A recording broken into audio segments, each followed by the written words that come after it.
Hello friend, કેમ છો? મજામાં? આપણે ઘણા દિવસ પછી મળ્યા ને, તો હવે આપણે નવું ચેપ્ટર ચાલુ કરવા જઈ રહ્યા છીએ. જે ચેપ્ટરનું નામ છે ચેપ્ટર નંબર 8, ગુરુત્વાકર્ષણ, ગ્રેવિટેશન કહેવામાં એને આવે છે. આ શબ્દમાં તમે વાકેફ છો ગુરુત્વાકર્ષણ, તમે અગાઉ પણ ભણી ગયા છો ચેપ્ટર, અને બહુ મજાનું એવું ચેપ્ટર છે, ઇઝી એવું છે. તમે જોઈ શકો છો આ ચેપ્ટરમાંથી JEEમાં 58 ક્વેશ્ચન લાસ્ટ 18 યરમાં પૂછાયેલા છે, અને નીટમાં 65 ક્વેશ્ચન લાસ્ટ 32 યરમાં પૂછાયેલા છે. અને દરેક વર્ષે 1 થી 2 ક્વેશ્ચન આ ચેપ્ટરમાંથી JEE નીટમાં આવતા જ હોય છે, એવું આપણે કહી શકો. બહુ ઇઝી ચેપ્ટર છે મિત્રો, અને આ ચેપ્ટરના બેઝ ઉપર આપણે 12મા ધોરણમાં કોન્સેપ્ટ આવશે. આ ચેપ્ટરનો જે કોન્સેપ્ટ હોય એના જેવો જ કોન્સેપ્ટ 12મા ધોરણમાં આપણે આવવાનો છે, તો એ આપણે બરોબર સમજીશું ચેપ્ટરને. બરોબર છે. હવે આ ગુરુત્વાકર્ષણ ચેપ્ટર ચાલુ કરીએ એના પહેલા એક નાની વાત તમને મારે કહેવી છે કે તમે જ્યારે કોઈ નવું ચેપ્ટર શરૂ કરો ને, હંમેશા પહેલા 2 થી 3 પેજ બ્લેન્ક રાખવાના.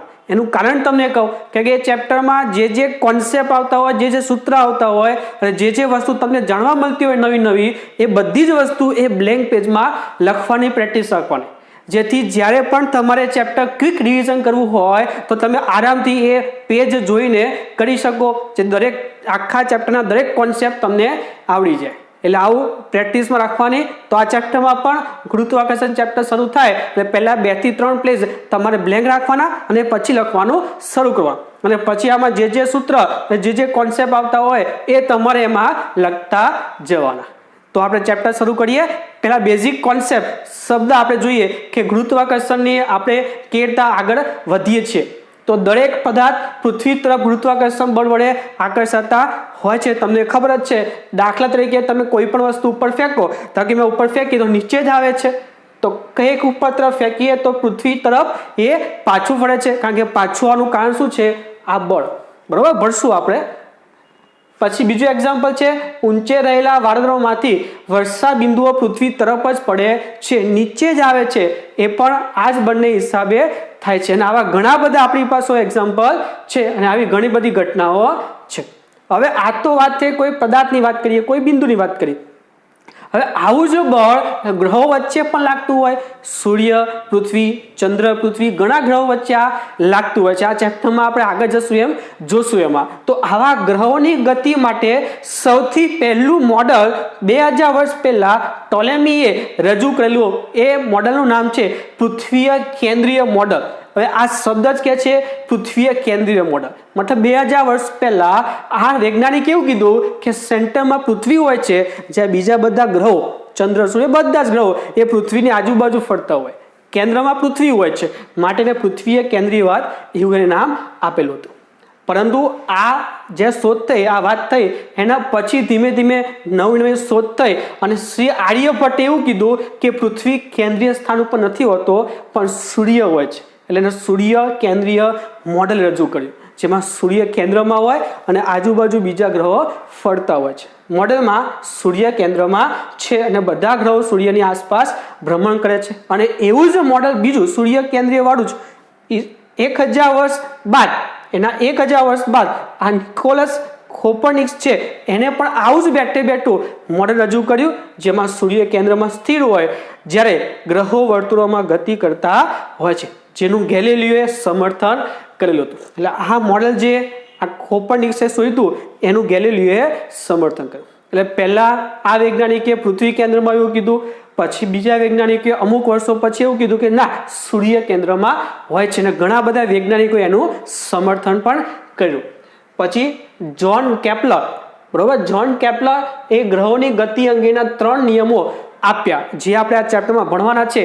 લાસ્ટમાં આપણે ભણશું કેપ્લરના 3 નિયમો, એ ચોપડીમાં છે, આપણે લાસ્ટમાં એ ભણશું. તો એ ગતિ અંગેના 3 નિયમો આપ્યા, જેની મદદથી, એ 3 નિયમોની મદદથી આપણે ગુરુત્વાકર્ષણના સાર્વત્રિક નિયમને રજૂ કરી શકેલા છીએ. એટલે આપણને એમાં હેલ્પ મળી. કેપ્લરના 3 નિયમ ઉપરથી ગુરુત્વાકર્ષણનો સાર્વત્રિક નિયમ આપણે શોધી શકેલા છીએ. તો આ વાત થઈ બેઝિક, કે પહેલા પૃથ્વી કેન્દ્રમાં એવું કહેવામાં આવ્યું, પછી સૂર્ય કેન્દ્રમાં એવું કહેવામાં આવ્યું, અને ઘણા વૈજ્ઞાનિકોનું સમર્થન કર્યું. પછી કેપ્લરે આ બધા કોન્સેપ્ટ ઉપરથી કેપ્લર 3 નિયમો આપ્યા, અને એના ઉપરથી ગુરુત્વાકર્ષણનો સાર્વત્રિક નિયમ આપણે જોઈએ છે. તો હવે આપણે આગળ વધીએ. તો પહેલી આઈએમપી થિયરી, ગુરુત્વાકર્ષણનો સાર્વત્રિક નિયમ, એમાં પહેલો ભાગ આપણે એવું જોઈશું કે આ જે ન્યૂટનનો ગુરુત્વાકર્ષણ શાસ્ત્રીય નિયમ છે એ કેવી રીતે શોધવામાં આવ્યો, કેવી રીતે મતલબ એને વિચાર્યું કે આપણે શોધવો છે, પછી આપણે નિયમ જોઈશું. તો જો ઈસવીસન 1665ના એક દિવસે ન્યૂટને ઝાડ પરથી સફરજનને નીચે પડતું જોયું. આ એક્ઝામ્પલ તમને ખ્યાલ જ છે બધાને. આ પરથી તને ગુરુત્વાકર્ષણ નિયમના સંશોધનની પ્રેરણા મળે કે ભાઈ સફરજન હતું નીચે જ કેમ આવ્યું, તો એના ઉપર તેને ખબર પડે કે કંઈક એવું બળ લાગતું હોવું જોઈએ જે નીચે તરફ એને લાવે છે. એના ઉપરથી આ નિયમ શોધવામાં, ગુરુત્વાકર્ષણનો નિયમ શોધવામાં એને પ્રેરણા મળી.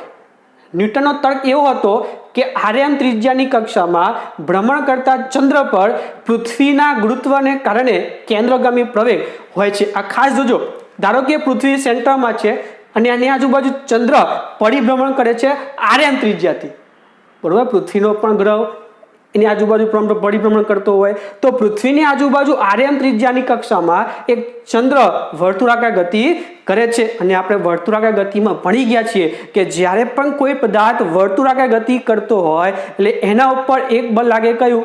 કેન્દ્રગામી બળ લાગતું હોય છે. તો આ પૃથ્વી એ આના ઉપર કેન્દ્રગામી બળ લગાડે. એટલે ખાસ યાદ રાખવાનું કે જ્યારે પણ કોઈ પણ પદાર્થ એક પદાર્થની કક્ષામાં આજુબાજુ ભ્રમણ કરતો હોય ત્યારે હંમેશા ગુરુત્વાકર્ષણ કેન્દ્રગામી તમારે બળ લેવું પડે. અને એ બળને કારણે, કેન્દ્રગામી બળને કારણે જે પ્રવેગ ઉત્પન્ન થાય છે એને કહેવામાં આવે છે કેન્દ્રગામી પ્રવેગ. તો આર્યન ત્રિજ્યાની કક્ષામાં ભ્રમણ કરતા ચંદ્ર પર પૃથ્વીના ગુરુત્વને કારણે કેન્દ્રગામી પ્રવેગ હોય છે. આ પ્રવેગ ક્યાંથી આવે છે? કારણ કે વર્તુળાકાર ગતિ થતી હોય એટલે કેન્દ્રગામી બળ લાગે જ, અને કેન્દ્રગામી બળ લાગે એટલે એ બળને કારણે પ્રવેગ પણ મળતો હોય, જેને કેન્દ્રગામી પ્રવેગ કહીએ છીએ. તો કેન્દ્રગામી પ્રવેગ v²/r આપણને સૂત્ર ખબર જ છે, બરોબર. તો v²/r, જ્યાં v એટલે આ ચંદ્ર જે ગતિ કરે છે એની ઝડપ છે અને rm એટલે જે કક્ષામાં પરિભ્રમણ કરતો હોય એની ત્રિજ્યા છે. તો હવે વેગ બરાબર અંતર ભાગ્યા સમય, તો એક ચક્કર આખું પૂરું કરે તો અંતર થઈ ગયું પરિઘ જેટલું 2πr, અને સમય થઈ ગયો આવર્તકાળ. આવર્તકાળની વ્યાખ્યા એક આખું દોલન થઈ જાય ત્યાં સુધીમાં લાગતો સમય, મતલબ અહીંયાથી ચાલુ કરે એટલે એક આખું ચક્કર મારે ત્યાં સુધીમાં જે સમય લાગે એને આવર્તકાળ કહેવાય. તો થઈ ગયું 2πrm/t. અહીંયા મૂકી દો 2πr/t આખાનો વર્ગ, સાદરૂપ આપજો એટલે તમને પ્રવેગ 4π²rm/t મળી જશે. અને જ્યાં v ચંદ્રની ઝડપ, t આવર્તકાળ, અને ચંદ્રનો આવર્તકાળ 27.3 દિવસનો છે. અને આ જે કક્ષામાં પરિભ્રમણ કરે છે એની ત્રિજ્યા, મતલબ ચંદ્રના કક્ષાની ત્રિજ્યા 3.84 10⁸ જેટલી હોય છે. આ કિંમત તમે આમાં મૂકી દો એટલે તમને કેન્દ્રગામી પ્રવેગ મળે કેટલો? તો મળે તમે મૂકી દો 4π²rm, ની જગ્યાએ કિંમત 3.84 × 10⁸ મતલબ આ દિવસ છે. જો મિત્રો, આ દિવસને આપણે સેકન્ડમાં લઈ જવા પડે, તો દિવસને ડાયરેક્ટ સેકન્ડમાં રૂપાંતર ના કરાય. પહેલા દિવસને કલાકમાં લઈ જાઓ અને પછી કલાકને સેકન્ડમાં. તો એક દિવસના કલાક કેટલા? 24. તો 24 સાથે ગુણી દો એટલે કલાકમાં આવી ગયું, અને પછી કલાકને સેકન્ડમાં લઈ જવું હોય તો 3600 ગુણી નાખો એટલે સેકન્ડમાં રૂપાંતર થઈ ગયું, અને આખાનો વર્ગ તો છેદમાં છે. તો સાદરૂપ આપજો તો 2.70 10⁻³ મીટર પ્રતિ સેકન્ડ સ્ક્વેર જેટલો પ્રવેગ આપણને મળશે. અને આપણને ખબર, આ તો ચંદ્રનો છે, ચંદ્ર ઉપર લાગતું કેન્દ્રગામી પ્રવેગ, પણ પૃથ્વીનું ગુરુત્વાકર્ષી પ્રવેગ કેટલો છે? g 9.8 છે. તો તમે જોઈ શકો આ તો -3 છે, મતલબ બહુ નાનું થયું. જે પૃથ્વીની સપાટી પરના ગુરુત્વ પ્રવેગ g ના મૂલ્ય કરતા ઘણું જ નાનું છે, બહુ જ નાનું છે મિત્રો. જે દર્શાવે છે કે પૃથ્વી ઉપર હોય તો g લાગે, બરોબર. પૃથ્વી ઉપર કોઈ પદાર્થ હોય, અહીંયા જો પદાર્થ હોય પૃથ્વી ઉપર તો g લાગે 9.8, પણ પૃથ્વીથી આટલા અંતરે છે તો એના ઉપર પ્રવેગ લાગે છે આટલો. મતલબ પહેલા 9.8 હતો, પછી તમે અહીંયા આવી ગયા તો આટલો થઈ ગયો નાનો. એનો મતલબ જેમ જેમ તમે દૂર જશો એમ ગુરુત્વ પ્રવેગ ઘટતો જવાનો છે. તેનો મતલબ શું થઈ ગયો? જે દર્શાવે છે કે પૃથ્વીનું ગુરુત્વાકર્ષી બળ એ અંતર સાથે ઘટે છે. માટે લખી શકો કે બળ જો ઘટતું હોય તો પ્રવેગ ઘટે, તો ગુરુત્વ પ્રવેગ ચલે છે 1/r². જો પૃથ્વી ઉપર લખવું હોય તો, અને પૃથ્વીથી દૂર ચંદ્ર ઉપર લખવું હોય તો ચલે છે 1/rm². કારણ કે જો પૃથ્વી ઉપર હોય તો અંતર થઈ જાય ત્રિજ્યા જેટલું, અને જો ચંદ્ર ઉપર બિંદુ હોય તો ત્રિજ્યા થઈ જાય rm જેટલી. એટલે આ થઈ ગયું વ્યસ્ત પ્રમાણમાં ચલે છે. તમે ગુણોત્તર કરો એમ જી બાય એમ કરો તો વ્યસ્ત થઈ જાય, એટલે જી તો છેદમાં આર સ્ક્વેર, એમ તો ઉપર આર એમ સ્ક્વેર, બંનેની કિંમત મૂકજો એટલે 3600 તમને ગુણોત્તર મળશે. બરોબર છે. તો આ વાત થઈ ગઈ ભાઈ કે જો ચંદ્ર પૃથ્વીની આજુબાજુ પરિભ્રમણ કરતો હોય તો કેન્દ્રગામી પ્રવેગ આટલો લાગે છે 2.70 - 3. જે પૃથ્વી ઉપર કોઈ પદાર્થ હોય એના ઉપર જે ગુરુત્વ પ્રવેગ લાગતો હોય એના કરતાં બહુ જ નાનું હોય છે, જે દર્શાવે છે કે ગુરુત્વાકર્ષી બળ અંતર સાથે ઘટે છે. એટલે કોન્સેપ્ટ છે, ખાલી કોન્સેપ્ટ યાદ રાખો કે પહેલો કોન્સેપ્ટ કયો કે વર્તુળાકાર ગતિ થતી હોય એટલે હંમેશા કેન્દ્રગામી બળ તમારું યુઝમાં લેવાનું હોય છે. અને બીજું કે જેમ જેમ અંતર વધતું જાય એમ એફ ગુરુત્વ બળ અને જી બંનેનું મૂલ્ય ઘટતું જાય છે. હવે મેઇન ટોપિક ઉપર આવીએ, ન્યૂટનનો ગુરુત્વાકર્ષણનો સાર્વત્રિક નિયમ. આ આઈએમપી છે, આ કોન્સેપ્ટ યાદ રાખો તો ચાલશે, આ પૂછવાની શક્યતા ઓછી, પણ આ આઈએમપી થિયરી કહી શકાય ન્યૂટનનો ગુરુત્વાકર્ષણનો સાર્વત્રિક નિયમ. તો શું કહે છે, વિશ્વનો દરેક પદાર્થ બીજા પદાર્થ ઉપર આકર્ષી બળ લગાડતો હોય છે. આકર્ષી બળ લગાડે છે. આ બળ પદાર્થોના દળના ગુણાકારના સમપ્રમાણમાં અને તેમની વચ્ચેના અંતરના વર્ગના વ્યસ્ત પ્રમાણમાં હોય છે. તમને ખબર કે બે પદાર્થો હોય, ધારો કે આપણે પદાર્થ લઈએ M1 અને M2, તો આ બે પદાર્થો વચ્ચે જે આકર્ષી બળ લાગે છે, જે ગુરુત્વાકર્ષી બળ કહેવાય, એ આકર્ષી બળ એ બંને જે પદાર્થના દળ છે એમના ગુણાકારના સમપ્રમાણમાં, એટલે M1 અને M2 ના સમપ્રમાણમાં, અને તેમની વચ્ચેનું જે અંતર હોય r એમના વર્ગના વ્યસ્ત પ્રમાણમાં, મતલબ 1/r². તમે કહી શકો, તમે જોઈ શકો M1 M2 આકર્ષી પ્રકારનું, મતલબ આ પદાર્થ એ આના ઉપર આકર્ષણ બળ લગાડે એટલે આમ ખેંચાય, એટલે બળ આ બાજુ, જ્યારે આ પદાર્થ ઉપર આ આકર્ષી બળ લગાડે એટલે આમ ખેંચે, એટલે આ બાજુ.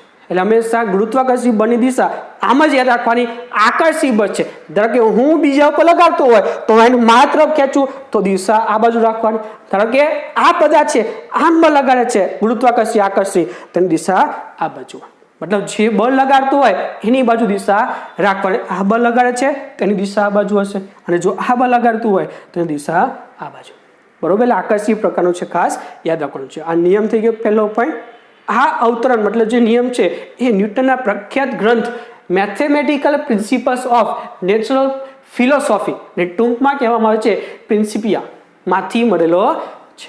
હવે આપણે સૂત્ર સાબિત કરીએ કે આ વસ્તુ આપણે ધારી લઈએ કે ધારો કે બે બિંદુઓ દળ M1 ને M2 હોય તથા તેમના વચ્ચેનું અંતર r હોય, તો M1 ના લીધે M2 પર લાગતું ગુરુત્વ બળ અથવા ગુરુત્વાકર્ષી બળ, ગુરુત્વ બળ બોલો ગુરુત્વાકર્ષી બળ બોલો, ચાલે. ગુરુત્વ બળ F ચલે છે બંને દળોના ગુણાકારના સમપ્રમાણમાં, મતલબ ચલે છે M1 M2, અને તેમની વચ્ચેના અંતરના વર્ગના વ્યસ્ત પ્રમાણમાં, મતલબ F ચલે છે 1/r². તો લખી શકો બે ભેગું, F ચલે છે M1 M2/r². તો આ ચલરાશિ કાઢવી પડે તો F = G M1 M2/r². જે G એ અચળાંક થઈ ગયો, એનું નામ ખાસ યાદ રાખવાનું, શું? ગુરુત્વાકર્ષણનો સાર્વત્રિક અચળાંક અથવા ગુરુત્વાકર્ષી અચળાંક પણ કહેવામાં આવે છે. અને વિશ્વના કોઈ પણ સ્થાને અને કોઈ પણ સમયે તેનું મૂલ્ય હંમેશા એક સરખું જ તમને જોવા મળશે, એટલે જ એને અચળાંક કહેવામાં આવે છે, કારણ કે અચળાંકનું મૂલ્ય કદી બદલાતું નથી. એનું મૂલ્ય કેટલું તો 6.67 10⁻11 ન્યૂટન મીટર સ્ક્વેર પર kg² છે. હવે મિત્રો એકમ આવ્યો ક્યાંથી? તો આના ઉપરથી બનાવી શકાય. આ જીને કરતા બનાવો એટલે r² જાય ઉપર અને M1 M2 છેદમાં આવતું રહે, એટલે આવું થઈ જાય G = F r² M1 M2. તો F નો એકમ ન્યૂટન, એટલે ન્યૂટન, અંતર છે વર્ગ એટલે મીટર સ્ક્વેર, છેદમાં દળ છે બે વખત તો kg². આના ઉપરથી એકમ બને છે. અને જો પારિમાણિક સૂત્ર પરીક્ષામાં પૂછાય તો આ સૂત્ર ઉપરથી જીને કરતા બનાવ્યો તો આના ઉપરથી તમારે પારિમાણિક સૂત્ર લખી દેવાનું. સૌથી પહેલા ઉપર લખવાનું F નું, બરોબર, પછી આવે છે અંતરનું, એનો વર્ગ કરી દેવાનો, અને છેદમાં કિલોગ્રામ નો વર્ગ કરી દેવાનો. એના ઉપરથી પારિમાણિક સૂત્ર જાતે બનાવવાનું છે તમારે. ક્લિયર? એટલે પહેલો થઈ ગયો નિયમ, એટલે બીજો થઈ ગયું સૂત્ર. F = G M1 M2/r². G નું મૂલ્ય ખાસ યાદ રાખજો. તો સૂત્ર પેલું જે બ્લેન્ક પેજ મેં કીધું હતું એમાં લખી દેવાનું, અને G નું મૂલ્ય પણ લખી દેવાનું. આ થઈ ગયું અદિશ સ્વરૂપ. અદિશ સ્વરૂપ એટલે બંને પદાર્થો એક જ અક્ષ ઉપર હોય ત્યારે કે બંને પદાર્થો ક્યાં તો એક્સ અક્ષ ઉપર હોય, ક્યાં તો વાય અક્ષ ઉપર હોય, ક્યાં તો ઝેડ અક્ષ ઉપર હોય. જો બંને પદાર્થો એક જ અક્ષ ઉપર હોય તો દિશા લખવાની કોઈ જરૂર નથી હોતી, તો તમે અદિશ સ્વરૂપ લખી શકો છો. પણ જો પદાર્થો 2 પરિમાણ અથવા 3 પરિમાણમાં હોય તો સદિશ સ્વરૂપ તમારે લખવું પડે છે. તો સદિશ સ્વરૂપ આ રીતનું હોય. જો F12 is equal to GM1 M2 upon R12 square into આ દિશા લખવાનો એકમ સદિશ કહેવાય. આપણને ખબર છે એક્સ અક્ષમાં લખવું હોય કોઈ પદાર્થને તો આપણે એકમ સદિશ આઈ કેરેટ લખીએ છીએ. વાય અક્ષમાં દિશા દર્શાવી હોય તો જે કેરેટ અને ઝેડ અક્ષમાં દર્શાવવું હોય તો કે કેરેટ. પણ અહીંયા તો ત્રિપરિમાણ કે દ્વિપરિમાણ કોઈ પણ માટે સામાન્ય દિશા દર્શાવવું હોય તો આર કેરેટ લખીએ છીએ. તો આનો જે અહીંયા 1 2 હોય, હવે જો સંકેત તમને હું સમજાવી દઉં. જે R12 નું મતલબ શું કે બીજા વડે પહેલા ઉપર લાગતું ગુરુત્વાકર્ષી બળ, બીજા વડે પહેલા ઉપર લાગતું ગુરુત્વાકર્ષી બળ, અને આ કહેવામાં આવે છે R12 કેરેટ. બરોબર. જે R12 મતલબ શું? R12 એટલે એકથી બીજા તરફનું અંતર, મતલબ પહેલાથી બીજા વચ્ચેનું અંતર. હવે ચોપડીમાં અહીંયા માઇનસ લખ્યું છે, એનો મતલબ શું છે ખબર? આપણે અહીંયા 1 2 હોય ને તો સિમ્પલ યાદ રહે એના માટે મેં અહીંયા શું લખ્યું છે, અહીંયા બી 1 2 અને દિશામાં પણ 1 2. પણ ચોપડીમાં તમે જોશો ને તો એ F21 લખ્યું હોય છે. જો F21 હોય તો ઓબ્વિયસલી તમે અહીંયા આગળ માઇનસ કરવું પડે. એટલે F21 હોય, અહીંયા R12 એમને એમ જ છે, અહીંયા પણ R12 એમના એમ, અહીંયા 21 મતલબ બીજા વડે પહેલા ઉપર લાગતું બળ સૂત્રમાં લખેલું છે ચોપડીમાં, એટલે અહીંયા વચ્ચે માઇનસ કર્યું છે. પણ એવું ટ્વિસ્ટિંગ બહુ યાદ રાખવાની જરૂર નથી, એકદમ સિમ્પલ યાદ રાખવાનું. અને આ જ પ્રમાણે દાખલા આપણે ગણશું કે જો બીજા વડે પહેલા પર બળ કીધું હોય ને તો એ બધા પર 1 2 લખવાનું, અને જો અહીંયા 2 1 કરો તો બધી જગ્યાએ 2 1 2 1 કરી દેવાનું. એટલે સિમ્પલ કન્ફ્યુઝન ક્રિએટ થાય ને કોઈ પણ જાતનું કન્ફ્યુઝન ક્રિએટ નહીં કરવાનું. ચોપડીમાં ફરીથી કહું છું, ચોપડીમાં તમે સૂત્ર જોશો ને અહીંયા માઇનસ R12 કેરેટ અથવા આર કેરેટ માઇનસમાં લખેલો હશે તો એવું કે છે, અહીંયા લોકો આમ લખે છે કે ભાઈ F12 નહીં, બીજા વડે પહેલા ઉપર નહીં પણ પહેલા વડે, મતલબ આ M1 વડે M2 પર લાગતું બળ લખેલું છે. એટલે અહીંયા F21 તમે કરો તો દિશા બદલાઈ જાય એટલે માઇનસ થઈ જાય. એટલે સૂત્રમાં એ લોકો અહીંયા 2 1 હોય તો અહીંયા 1 2 નો કેરેટ લખેલો છે. બરોબર. દિશા તો 1 2 લખી છે પણ અહીંયા 2 1 એટલે માઇનસ લખ્યું છે. પણ એવું કન્ફ્યુઝન નથી આપણે બનાવવું, એટલા માટે સિમ્પલ યાદ રાખવાનું. અહીંયા જો 1 2 હોય તો બધી જગ્યાએ 1 2, 2 1 હોય તો બધી જગ્યાએ 2 1. બરોબર. અને દિશા યાદ રાખવા માટે કે ભાઈ દિશા કઈ બાજુ દોડવી એના માટે શબ્દ યાદ રાખવાનો આકર્ષી બળ. બળ લગાવે છે કોણ? એના તરફ દિશા લેવાની. દાખલામાં આપણે જોશું એટલે ક્લિયર કટ આઈડિયા આવશે. અને એનું મૂલ્ય શોધવું હોય માનાંકમાં મૂલ્ય શોધો એટલે દિશા તમારી નીકળી જાય. એટલે મૂલ્ય ખાલી આવે કેટલું? GM1 M2 upon R12. હવે આ શોધાય કે કેરેટ એકમ સદિશ, તમને ખબર છે એકમ સદિશ એટલે એ સદિશ પોતે છેદમાં એનું મૂલ્ય એ જોઈએ. બરોબર. આ જે બળ મળે છે એ બંને દિશા બંને દળને જોડતી રેખા પર જ હોય. જો એક પરિમાણની વાત કરું તો એક પરિમાણમાં જો તમે બંને જોડતી જે રેખા છે એના ઉપર જ બળ હોય છે. આવું દ્વિ અને ત્રિપરિમાણમાં પણ આવું જ હોય, બંને પદાર્થોને જોડતી રેખા ઉપર જ હોય છે. તો આ વ્યાખ્યા, આ સૂત્ર અદિશ સ્વરૂપ, આ સૂત્ર સદિશ સ્વરૂપ. હવે આમાં R12 ને એવું કેવી રીતે શોધવું એ જોઈએ એના પહેલા આ બંને બોર્ડ તમે લખી દો. ચાલો લખાઈ ગયું? જો આગળ જઈએ તો જો આપણે સદિશ સ્વરૂપ જોવું હોય તો આપણે આ તો અદિશ સ્વરૂપ હતું, એક જ અક્ષ ઉપર બંને પદાર્થો. હવે આપણે દ્વિ અથવા ત્રિપરિમાણમાં આકૃતિ દોરીએ તો એક્સ વાય અને ઝેડ અક્ષમાં એમાં આપણી પાસે બે દળ M1 અને M2 1 અને 2. તો R1 હવે સદિશ છે તો સ્થાન સદિશ લેવો પડશે. તો આ જે પહેલો દળનો પદાર્થ છે એનું સ્થાન સદિશ R1 સદિશ અને M2 નો સ્થાન સદિશ R2. તમને ખબર છે સ્થાન સદિશ? સ્થાન સદિશ મતલબ કોઈ પણ સમયે પદાર્થનું સ્થાન દર્શાવવા માટેનો સદિશ. તો આનો R1 અને આનો R2. જે આ દિશા શું બતાવે આપણે? આ જે બળ લાગે છે એ 1 to 2 1 થી 2 ની દિશામાં છે તો 1 થી 2 ની દિશામાં બતાવે છે. બરોબર.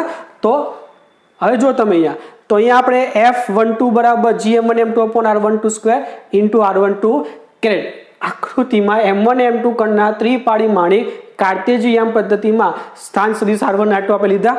બરોબર. તો આપણે R12 લખો તો શું લખાય? તો R12 સદિશ પહેલા લખીએ તો લખાય R2 સદિશ માઇનસ R1 સદિશ. 1 થી 2 નું અંતર મતલબ R2 માંથી R1 બાદ કરી લેવાનું અને સદિશ મળી જાય પછી એનો એકમ સદિશ શોધવાની મેથડ આપણે ભણી ગયા છો ઓલરેડી પ્રક્ષેપ ગતિવાળા ચેપ્ટરમાં ચોથા ચેપ્ટરમાં કે R12 સદિશ એકમ સદિશ બરાબર એ સદિશ પોતે અહીંયા 1 2 સદિશ 1 2 સદિશ છેદમાં એનું મૂલ્ય અને R12 તમે શોધ્યું છે મૂકી દેવાનું મૂલ્ય એટલે વર્ગમૂળમાં ઘટકોના વર્ગોનો સરવાળો એ પણ તમે ભણી જ ગયા છો તેના ઉપરથી પહેલા આપણે દિશા શોધી લેવાની અને પછી આમાં કિંમત મૂકી દેવાની માટે F12 GM1 M2 upon R12 square into R12 caret અને તમે જો 2 1 લખો તો અહીંયા 2 1 1 2 લખો કઈ ફરક ના પડે કારણ કે છેદમાં એનું મૂલ્ય છે મૂલ્યમાં વર્ગમૂળમાં વર્ગ આવે કે નહીં વર્ગ આવે તમે 1 2 લખો કે 2 1 લખો માઇનસ આવે પ્લસ આવે પણ વર્ગ તો પ્લસ જ મળવાનો છે એટલે ભૂલથી અહીંયા 1 2 લખાઈ જાય તો વાંધો નહીં પણ અહીંયા ભૂલ ના થવી જોઈએ અહીંયા 2 1 હોય તો 2 1 1 2 હોય તો 1 2 એટલે ચોપડીનું સૂત્ર યાદ રાખતા આ યાદ રાખજો 1 2 તો 1 2 1 2 2 1 2 1 2 1 બરોબર છે હવે 2 1 ને જો 1 2 લખવું હોય તો આગળ માઇનસ કરવું પડે અને તમે 2 1 ને 1 2 અહીંયા કરી શકો મૂલ્ય છે વર્ગ છે તો -2 પ્લસ જ થવાનું પાછું તો જો આ મૂલ્ય કોના જેવું આવી ગયું આના જેવું એટલે આની જગ્યાએ આપણે -F12 લખી શકીએ એટલે કહી શકો કે બીજા વડે પહેલા ઉપર જે બળ લાગતું હોય એ બળનું મૂલ્ય એ બેઠે બેઠું પહેલા વડે બીજા બળ ઉપર લાગતા બળ જેટલું જ હોય પરંતુ વિરુદ્ધ દિશામાં તમે આકૃતિ પર જોઈ શકો આ બંને બળના મૂલ્ય સરખા પણ કેવા હોય વિરુદ્ધ દિશામાં એવું જ આ 1 ડાયમેન્શન છે એવું જ આ 2 અને 3 ડાયમેન્શનમાં પણ લાગુ પડે એના ઉપરથી આપણે કહી શકીએ છીએ બરોબર છે એટલે સદિશ સ્વરૂપ પણ થઈ ગયું સદિશનો અદિશ ક્યાં લેવું ખબર પડી કે જો બંને પદાર્થો એક જ અક્ષ ઉપર હોય તો તમે ડાયરેક્ટ અદિશ સ્વરૂપનું સૂત્ર લઈ શકો છો પણ જ્યારે પદાર્થો 2 કે 3 પરિમાણમાં હોય ત્યારે ફરજિયાત સદિશ સ્વરૂપ લેવું પડે અને સદિશ સ્વરૂપ લેવાનું સૂત્ર યાદ શું રાખવાનું અહીંયા 1 2 બીજા વડે પહેલા પર બળ શોધવું હોય તો 1 2 એ લખવાનું અહીંયા 1 2 અને બોલાય કેમ બીજા વડે પહેલા ઉપર લાગતું બળ F13 હોય તો ત્રીજા વડે પહેલા ઉપર લાગતું બળ એમ બોલાય બરોબર છે એટલે બ્લેન્ક પેજમાં પહેલું પછી સૂત્ર લખી દેવાનું અદિશ સ્વરૂપ આ લેવાનું કાઉન્સમાં શું લખવાનું જો બંને પદાર્થો એક જ અક્ષ ઉપર હોય તો પછી નેક્સ્ટ સૂત્ર લખવાનું આ લખવાનું કાઉન્સમાં જો પદાર્થો 2 કે 3 અક્ષમાં આપેલા હોય ત્યારે બરોબર ખાસ આ યાદ રાખવાનું પછી લખવાનું R12 કેરેટ શોધવાનું સૂત્ર આ સદિશ વાળું આટલા સૂત્રો લખી દેવાના બ્લેન્ક પેજમાં એટલે તમને આ થિયરી તમારી અહીંયા પૂરી થઈ ગઈ કયો ન્યૂટનના ગુરુત્વાકર્ષણ સાર્વત્રિક નિયમ પહેલો વ્યાખ્યા પછી અદિશ સ્વરૂપ ને પછી સદિશ સ્વરૂપ 3 જ પોઈન્ટ છે હવે નેક્સ્ટ આવે છે આ જ નિયમમાં આવે છે સંપાતપણાનો સિદ્ધાંત આપણે અત્યાર સુધી જે બળ એકા એ ખાલી 2 જ પદાર્થો વચ્ચે લાગતા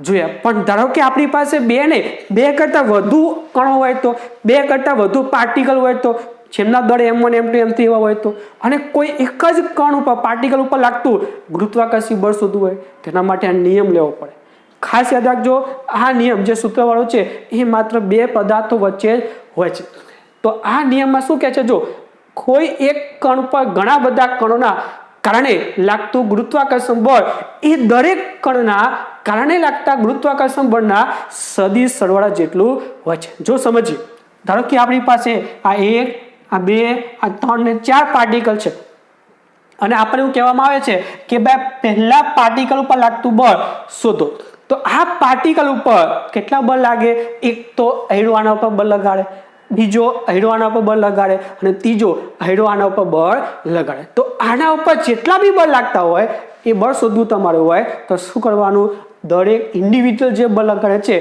એમનો સદિશ સરવાળો કરી દેવાનો સદિશ સરવાળો મિત્રો એટલે શું કહેવાય કોઈ એક કણ ઉપર ઘણા બધા કણોના કારણે ગુરુત્વાકર્ષણ બળ લાગતા હોય ત્યારે આના ઉપર આના કારણે બધાના કારણે બળ લાગશે તો એ બળ એ દરેક કણના કારણે લાગતા ગુરુત્વાકર્ષણ બળના સદિશ સરવાળા જેટલું હોય છે શબ્દ ખાસ યાદ રાખજો તો તમારે શું કરવાનું ભાઈ હેઠું બળ સદિશમાં પ્લસ હેઠું બળ સદિશમાં પ્લસ હેઠું બળ સદિશમાં કારણ કે એક જ અક્ષમાં નથી ત્રિપરિમાણ આકૃતિ છે માટે લખી શકો M1 દળ પર લાગતું કુલ ગુરુત્વાકર્ષી બળ F1 સદિશ એટલે બીજા વડે પહેલા ઉપર લાગતું બળ ત્રીજા વડે પહેલા ઉપર લાગતું બળ અને ચોથા વડે પહેલા ઉપર લાગતા બળનો સદિશ સરવાળો તો F12 છે તો F12 સ્ક્વેર F12 કેરેટ 13 છે તો 13 સ્ક્વેર 13 કેરેટ અને 14 છે તો 14 સ્ક્વેર 14 કેરેટ. આ ભૂલવાનું નહીં હો મિત્રો. 12 હોય તો m1 m2 આવશે છેદમાં r12 સ્ક્વેર r12 કેરેટ. 13 કીધું છે તો m1 m3 છેદમાં r13 સ્ક્વેર અને r13 કેરેટ અને 14 કીધું છે તો m1 m4 છેદમાં r14 square into r14 caret આવશે. એટલે જે બે વચ્ચેનું બળ લખવું હોય એના દળ અને એમની વચ્ચેનું જ અંતર તમારે લેવું પડે. તો આ રીતે થઈ ગયું આ સદિશ અને આ કહેવાય છે સંપાતપણાનો સિદ્ધાંત. તો લેવાનું કેવું લખી દેવાનું બ્લેન્ક પેજમાં કે સંપાતપણાનો સિદ્ધાંત કયો કે જ્યારે બે કરતાં વધારે પાર્ટિકલ હોય અને કોઈ એક પાર્ટિકલ ઉપર બળ શોધવું હોય તો બાકીના બધા જ પાર્ટિકલ વડે લાગતા બળોનો સદિશ સરવાળો લખી દેવાનો. આ લખી દેજો એટલે ખ્યાલ આવી જશે તમને. તો સદિશ સ્વરૂપ પણ જોયું, અદિશ સ્વરૂપ પણ જોયું અને સંપાતપણાનો સિદ્ધાંત પણ જોયો. તો આ જે ગુરુત્વાકર્ષણનો સાર્વત્રિક નિયમ આપણે જોયો એના ઉપરથી ખાસ મુદ્દાઓ મેં બનાવેલા છે. આ ખાસ મુદ્દાઓ યાદ રાખજો. પહેલો, ગુરુત્વાકર્ષી બળ એ આકર્ષી પ્રકારનું હોય છે. આ ખાસ જોજો શબ્દ આકર્ષી, આના ઉપરથી દિશા જોઈશે કારણ કે વધારે પડતા જે ડબલ નીટમાં સદિશ સ્વરૂપવાળા સૂત્ર આવે છે, દાખલાઓ આવે છે તો સદિશ સ્વરૂપમાં તમારે દિશા લેવા માટે આ ખાસ જોવાનું આકર્ષી પ્રકારનું બળ છે. બીજું, ગુરુત્વાકર્ષી બળ એ બે દળો વચ્ચેના માધ્યમ પર આધાર રાખતું નથી. બે દળ વચ્ચે જે માધ્યમ હોય એના ઉપર આધાર રાખતું નથી. હવે ત્રીજા મુદ્દાઓ જોઈએ એના પહેલા આટલું પહેલા લખી દો. ચાલો લખાઈ ગયું. જો હવે નેક્સ્ટ મુદ્દો જો, ગુરુત્વાકર્ષી બળ એ સંરક્ષી બળ છે. તેથી ગુરુત્વાકર્ષી બળ વડે થતું કાર્ય એ માર્ગ પર આધાર રાખતું નથી. આપણે જોઈ ગયા છે સંરક્ષી બળ કોને કહેવાય, તમે અગાઉના ચેપ્ટરમાં ભણી ગયા છો કે જેમાં આ જે બળ હોય એના વડે થતું કાર્ય એ માર્ગ ઉપર આધાર રાખતું નથી. આપણે એવું એક્ઝામ્પલ જોયું હતું કે અહીંયાથી પદાર્થ અહીંયા લઈ જવું હોય તો સીધો લઈ જાઓ, આમથી આમ લઈ જાઓ, આમથી આમ લઈ જાઓ, બીજા કોઈ પણ માર્ગ લઈ જાઓ પણ દરેકમાં કાર્ય કેવું મળશે? સરખું. કારણ કે ગુરુત્વાકર્ષી બળ કેવું હોય છે ભાઈ? સંરક્ષી બળ હોય. એ માર્ગ ઉપર આધાર રાખે નહીં, ખાલી પહેલું અને છેલ્લું સ્થાન ઉપર જ આધાર રાખે. તમે કોઈ પણ જગ્યાથી જાઓ પહેલું સ્થાન છેલ્લું સ્થાન તો સરખા જ, એટલે બધામાં કાર્ય સરખું જ થાય. અને આ જ સંરક્ષી બળનો બીજો પણ એક કોન્સેપ્ટ તો યાદ હોય કે તમે કોઈ એક સ્થાન ઉપરથી જાઓ અને ગમે તેમ ફરીને પાછા જો એ સ્થાન ઉપર આવી જાઓ તો ટોટલ કાર્ય 0 થાય કે સંરક્ષી બળ. એટલા માટે આ કોન્સેપ્ટ તમારે યાદ રાખવાનું છે. ગુરુત્વાકર્ષી બળ એ સંરક્ષી બળ. પછી પૃથ્વી જેવા વિસ્તારિત પદાર્થ અને બીજા એક બિંદુવત પદાર્થ વચ્ચેનો ગુરુત્વાકર્ષી બળ આ સમીકરણ ઉપરથી મેળવી શકાતું નથી. મતલબ એક બહુ મોટો હોય પાર્ટિકલ પૃથ્વી જેવો મોટો અને એકદમ નાનો બીજો હોય તો આના માટે સૂત્ર ચાલે નહીં. તમારે આ સૂત્ર ક્યાં લઈ શકો કે જ્યારે ક્યાં તો બંને પાર્ટિકલ નાના હોય ક્યાં તો બંને પાર્ટિકલ મોટા હોય. મતલબ બંને પાર્ટિકલ નીચે સાઇઝ હોય એમાં બહુ મોટો ડિફરન્સ હોવો જોઈએ નહીં. એવા જ બે પાર્ટિકલ માટે તમે આ સૂત્ર લઈ શકો. એટલે એક બહુ મોટું હોય પૃથ્વી જેવું મોટું અને એક નાનું ટપકા જેવું હોય નાનું તો આવા માટે આ નિયમ ચાલે નહીં. ક્યાં તો બંને સરખા, બંને નાના હોય તોય ચાલે અને બંને મોટા હોય તોય ચાલે, પણ એક મોટો એક નાનો ચાલે નહીં. પછી પાંચમો, એક નિયમિત ઘનતા ધરાવતી પોલી ગોળાકાર કવચ. પોલો ગોળાકાર કવચ મતલબ શું? ગોળાકાર હોય પણ કવચની અંદર કાંઈ ના હોય, બ્લેન્ક હોય, એને કહેવાય છે પોલું. તમને ખબર પડી ગઈ પોલું એટલે? તો એક નિયમિત ઘનતા ધરાવતા પોલય ગોળાકાર કવચ અને બહાર બિંદુવત દળ. આપણી પાસે કવચ, ધારો કે આ કવચ છે અને આપણી પાસે બીજો એક પદાર્થ છે. આ છે કવચ પોલું જેની અંદર કંઈ હોય નહીં અને બીજો છે પદાર્થ. તો આ બે વચ્ચે બળ શોધવું હોય તો આપણે આનું દળ જોઈએ અને આનું દળ જોઈએ. આનું દળ તો આપણને આપેલું હોય પણ આનું દળ લેવું શું એ જુઓ. તો કવચ અને બહાર રહેલા બિંદુવત દળ વચ્ચેનો ગુરુત્વાકર્ષી બળ એ કવચનું સમગ્ર દળ જાણે કે કવચના કેન્દ્ર ઉપર કેન્દ્રિત થયેલું હોય છે. આ પ્રમાણે તમારે દળ શોધવું પડે. આનું દળ હોય જ પણ આનું દળ લેવું શું? કારણ કે પોલો છે એટલે તો આનું દળ એવું ધ્યાન લેવાનું કે આખા કવચનું દળ એના કેન્દ્ર ઉપર રહેલું હોય છે અને કેન્દ્ર ઉપર દળ લઈ લેવાનું અને આ દળ આપેલું હોય બે વચ્ચેનું અંતર લઈ લેવાનું અને આ સૂત્ર મૂકી દેવાનું એટલે જવાબ મળી જશે ગુરુત્વાકર્ષી બળનો. એટલે ગુરુત્વાકર્ષી બળ એ કવચનું સમગ્ર દળ જાણે કવચના કેન્દ્ર પર કેન્દ્રિત થયેલું હોય છે. આ બંને દિશા એ કવચના કેન્દ્ર તરફ હોય છે, અંદર તરફ કવચના કેન્દ્ર તરફ જ હોય. શા માટે કવચના કેન્દ્ર તરફ? એના માટે તમારે અમુક જાતે રીત કરવી પડે કે ભાઈ તમારે આ કવચના દરેક બિંદુ હોય એના ઉપર જે બળ લાગતા હોય એ બળની દિશા તમારે દર્શાવવાની. હવે થીટા ખૂણે હોય, અહીંયા છે, અહીંયા છે, અહીંયા છે, બધી જગ્યાએ બળ થીટા ખૂણે લાગે. આ થીટા ખૂણે હોય તો બે ઘટક પડે, એક અંદર તરફ અને લંબ તરફ. તો તમે જ્યારે બધા જ કવચના બિંદુઓના એફના ઘટકોનો સરવાળો કરશો ને તો ખાલી એક જ દિશામાં ઘટકો મળશે અને એ આવશે તમારા કેન્દ્ર તરફ. એટલા માટે દિશા કઈ બાજુ કીધું છે? કવચના કેન્દ્ર તરફ હોય છે. એટલે આવું જ્યારે પણ પોલા કવચ કીધું હોય, આવું કીધું હોય ને તો આનું દળ શું લેવાનું કે સમગ્ર દળ ધારો કે એના કેન્દ્ર ઉપર કેન્દ્રિત થયેલું હોય. અને આ બંને દિશા જે ગુરુત્વાકર્ષી બળ મળેલું એ ગુરુત્વાકર્ષણ બળની દિશા કઈ પર લેવાનું? કવચના કેન્દ્ર તરફ લેવાનું છે. પાંચમો મુદ્દો. છઠ્ઠો મુદ્દો, સમાન ઘનતાવાળા પોલા ગોળાકાર કવચ વડે કવચની અંદરના કોઈ પણ બિંદુએ આવેલા કણ પર લાગતું ગુરુત્વાકર્ષી બળ શૂન્ય. આના વડે 12 બિંદુ હોય તો બળ મળે, પણ બીજું બિંદુ તમે અંદર લેશો કવચની અંદર તો એ 0 થશે. એનું કારણ શું? સેમ તમે જ્યારે આના ઉપર જે બળ લાગે છે એના ઘટકો પાડશો ને તો એ ઘટકો તમને વિરુદ્ધ દિશા મળશે. ધારો કે અહીંયા પાર્ટિકલ હોય તો આના વડે જે બળ લાગે એ અને સામે જે એક્ઝેટ આવેલું હોય બળ કેન્સલ થઈ જાય. એવું જ અહીંયાથી બળ લાગે, અહીંયાથી બળ લાગે, અહીંયાથી સામે, મતલબ સામ સામેના બળ કેન્સલ થઈ જાય, તેના પર ટોટલ બળ 0 થઈ જાય. એટલે જો બિંદુ અંદર, એટલે જો પોલા ગોળાકાર કવચની અંદર બિંદુ હોય તો તમારા માટે ગુરુત્વાકર્ષી બળનું મૂલ્ય 0 થઈ જાય છે. આ કોન્સેપ્ટ ખાસ યાદ રાખજો. 6 મુદ્દા મિત્રો, એના ઉપરથી ઘણા બધા MCQ બની શકે એવા ખરો GW નીટમાં. એટલે ખાસ કોન્સેપ્ટ બધા યાદ રાખજો. હવે આપણે જે જીનું મૂલ્ય ગુરુત્વાકર્ષી સાર્વત્રિક અચળાંક કેપિટલ જીનું મૂલ્ય જે યાદ રાખો તમને મેં કીધું એ મૂલ્ય શોધવાની મેથડ છે કે ભાઈ સૂત્ર એ 6.67 10 - 11 કે ક્યાંથી આવ્યું તેના માટેની રીત છે. જો તો ગુરુત્વાકર્ષી અચળાંક જી નક્કી કરવા માટેનો કેવેન્ડિશનો પ્રયોગ. આ જીનું મૂલ્ય કેવેન્ડિશે શોધેલું છે.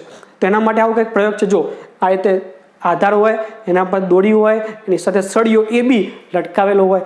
આ બે પદાર્થો AB નાના હોય અને એ જ ધાતુના બનેલા બે મોટા ગોળાઓ S1 S2 બાજુ મૂકી દેવાના.